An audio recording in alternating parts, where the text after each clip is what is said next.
नमस्कार दोस्तों, wealth sky के एक और नए इंटरेस्टिंग वीडियो में आप सभी लोगों का स्वागत है। मेरा नाम है सुधीर और बात करेंगे इस वीडियो में हम निफ्टी एंड बैंक निफ्टी के बारे में। दोनों के चार्ट को अंडरस्टैंड करेंगे, समझने की कोशिश करेंगे। जैसा हमने कल एनालिसिस किया था मार्केट ने, वैसा ही यहाँ पे रिएक्शन दिखाया है। तो उसको पहले अंडरस्टैंड करते हैं कि कल हमने क्या देखा था और क्या समझने की कोशिश करी थी और मार्केट ने कैसा रिएक्शन दिखाया है। तो सबसे पहले देखो, कल चलते हैं। कल सिंपल सी चीज़ मैंने आपको बताई थी, ये जो चैनल है ना, इस चैनल के अंदर ये ट्रेड करेगा तो हम कोई ट्रेड डालने वाले नहीं हैं। इस चैनल के बाहर निकलेगा तो हम अपनी ट्रेड को प्लान करेंगे। सिंपल सी एनालिसिस थी कल के ट्रेडिंग सेशन में। सीधा था कि अगर इस चैनल के बाहर निकलेगा तो जो गैप है, इस गैप को ये पूरा फिल कर सकता है। तो अराउंड ये 200 पॉइंट आपको मिल सकते हैं। ये चीज़ मैंने आपको कल के वीडियो में बताई थी, ठीक है। जिन लोगों को थोड़ा सा चार्ट रीडिंग आती है उन लोगों ने यहाँ कहीं पोजीशन बना ली होगी, क्योंकि जाहिर सी बात है कि ये मार्केट ऊपर गया, ऊपर से सेलिंग के लिए नीचे आ रहा है, तो जाहिर सी बात है ये फॉलोअप में जा सकता है, क्योंकि एक्सपायरी का दिन है। क्योंकि मैंने जो पोजीशन बनाई थी वो इसी कैंडल पे बनाई थी, बट जिन लोगों ने यहाँ पे भी पोजीशन बनाई होगी 24,125 के आसपास, उन लोगों को भी एक डिसेंट प्रॉफिट यहाँ पे मिल गया होगा, क्योंकि पूरे दिन मार्केट ने ऑलमोस्ट लो पे लो लगा के करीब करीब 23,877 का यहाँ पे कह सकते हैं लो टच किया था। कोई भी ऑप्शन आपने बाय किया होगा, उस ऑप्शन में डेफिनेटली आपको एग्जिट मिला होगा विद द प्रॉफिट।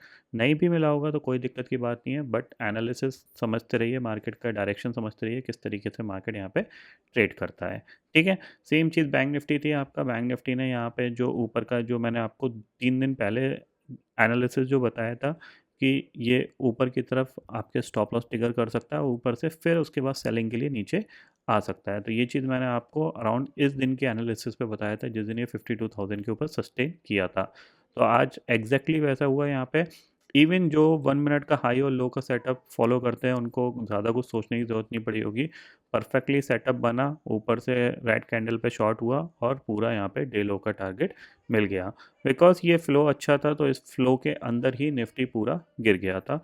तो ये चीज़ हमारे लिए ईजी रही है, ठीक है। अब कल क्या हो सकता है इसको अंडरस्टैंड करते हैं। तो सबसे पहली चीज़, ग्लोबल मार्केट अगर देखा जाए तो यहाँ पे मेजर इंडेक्सेस में अगर आप जाओगे, सॉरी इंडेक्स फ्यूचर्स में जाओगे आप, तो करीब करीब आपको यहाँ पे डाउ फ्यूचर करीब आपको 35 पॉइंट ऊपर दिख रहा है और नैस्डैक फ्यूचर आपको करीब 47 पॉइंट ऊपर दिख रहा है, ठीक है।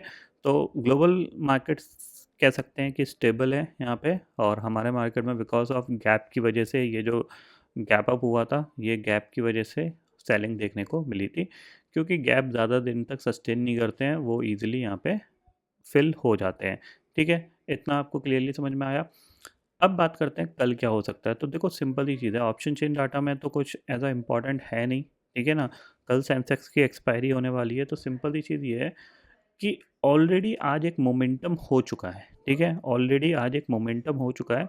तो आप क्या कर सकते हो, आप सिर्फ इतना सा ट्राई कर सकते हो कि अगर ये गलती से आपको 24,050 या फिर 24,080 के आसपास, यानी इस जोन के आसपास मिलता है, तो आप इसको एक बार दोबारा से सेलिंग के लिए ट्राई कर सकते हो, ठीक है। नीचे आपके लिए जो 23,850 है और 830, ये जोन सपोर्ट का काम करेगा, ये ध्यान में रखिएगा। तो नीचे से आपको यहाँ पे बाइंग भी आती हुई दिखाई देगी। सॉरी, ये जो लेवल है यहाँ पे कर लीजिए। हाँ, 780 का लेवल रहेगा, यहाँ पे आपको थोड़ी बहुत बाइंग आती हुई दिखाई दे सकती है, क्योंकि ये एक सपोर्ट का काम कर सकता है। पहले ये रेजिस्टेंस था, अब ये सपोर्ट का काम यहाँ पे कर सकता है, ये ध्यान में रखिएगा, ठीक है। थोड़ा सा ये और नीचे आ सकता है इस लेवल तक, तो ये पॉइंट आप ध्यान में रखिए। और 24,080 के आसपास मिलता है तो आप यहाँ पे एक बार सेलिंग के लिए ट्राई कर सकते हो निफ्टी को, ठीक है। बैंक निफ्टी की बात करें तो बैंक निफ्टी ने अभी भी स्टिल इसका गैप पेंडिंग है, ठीक है ना, ध्यान रखना इसका गैप अभी भी पेंडिंग है। तो बैंक निफ्टी आपको अभी भी थोड़ी बहुत वीकनेस दिखा सकता है। और अगर बैंक निफ्टी दिखाएगा तो निफ्टी फिर आपको अराउंड 23,700 के जोन में दोबारा से जाता हुआ दिखाई दे सकता है, ठीक है। इतना समझ में आ गया। अब सेंसेक्स की एक्सपायरी है, तो देखो सेंसेक्स की एक्सपायरी है तो मेरे को एक्सपेक्टेशन ये है कि ये 79,000 के आसपास एक्सपायरी दे सकता है, क्योंकि एक राउंड फिगर है। जिस तरीके से निफ्टी ने अराउंड 24,000 के आसपास, 24,000 के नीचे जाके एक्सपायरी दी है, तो ऐसे ही सेंसेक्स भी अराउंड 79 या फिर 78,900 के आसपास एक्सपायरी दे सकता है, ये ध्यान में रखिएगा। इसीलिए ऊपर अगर आपको मिलता है 79,450 या फिर 79,500 या 79,350, इस ज़ोन में आप इसको शॉर्ट कर सकते हो इस टारगेट के लिए।